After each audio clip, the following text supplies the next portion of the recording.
1978 സ്വർണ്ണവിലയും ആകാശത്തോളം ഉയർന്നു. അങ്ങനെ സൂര്യവർദ്ധൻ ആർക്കും തൊടാൻ പോലുമാകാത്തത്ര ഉയരത്തിൽ എത്തിച്ചേർന്നു. ഈ സാമ്രാജ്യങ്ങൾ ഭദ്രമായി കാത്തുരക്ഷിക്കുന്നതിനായി 5 പാർട്ട്നേഴ്സിനെ 5 സ്തംഭങ്ങളായി അവൻ തെരഞ്ഞെടുത്തു. ഭാർഗവൻ പോയപ്പോൾ അയാളുടെ മകൻ കമൽ KGF-ലെ റോ മെറ്റീരിയൽസിൽ നിന്നും സ്വർണം എക്സ്ട്രാക്ട് ചെയ്തു.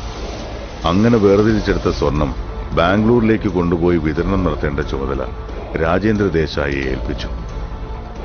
ആൻഡ്രൂസ് പശ്ചിമ തീരം അയാളുടെ കൺട്രോളിലായിരുന്നു. അയാളുടെ ഏറ്റവും വലിയ കരുത്ത് സഹോദരനായ അധീരയായിരുന്നു. അവന്റെ സാമർഥ്യത്തിൽ കെട്ടിയുയർത്തിയ ഈ കോട്ടയിൽ സൂര്യവർദ്ധന്റെ മകൻ ഗരുഡയും പങ്കാളിയായി. അവരെ രണ്ടുപേരെയും ഭയന്ന് KGF-ന്റെ നേർക്ക് വിരൽ ചൂണ്ടാൻ പോലും ആരും ധൈര്യം കാണിച്ചിരുന്നില്ല.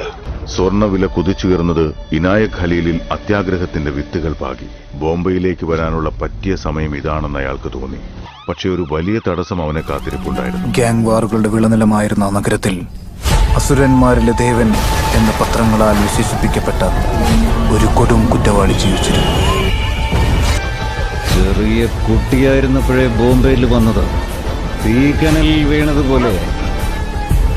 അന്ന് മുംബൈക്ക് മനസ്സിലായില്ല അവർ തട്ടിക്കളിക്കുന്നത് ഇരുമ്പിനെയാണ്.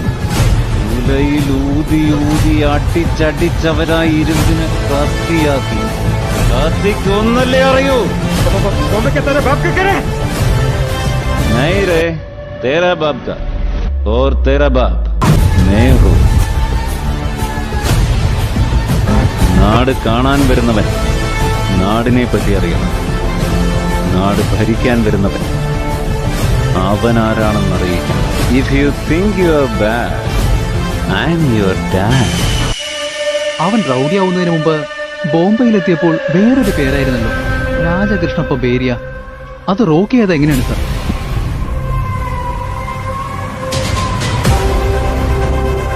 പോലീസിന്റെ ലിസ്റ്റിൽ റൌഡി എന്ന് പേരുള്ളവൻ ജനങ്ങളുടെ മനസ്സിൽ രാജാവായിരുന്നു. അങ്ങനെ ഒരാൾ കൂടെ ഉണ്ടെങ്കിൽ ഞാനും നീയൊക്കെ എന്തിനാ പേടിക്കുന്നത്?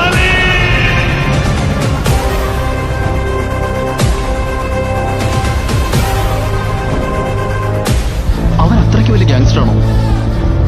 ഗ്യാങ്ങുമായി വരുന്നവനാണ് ഗ്യാങ്സ്റ്റർ. അവൻ ഒറ്റയ്ക്കാണ് വന്നത്. മോൺസ്റ്റർ. ചെയ്ത പാപങ്ങൾക്കല്ലേ ഫാദർ കുമ്പസരിക്കാൻ പറ്റും.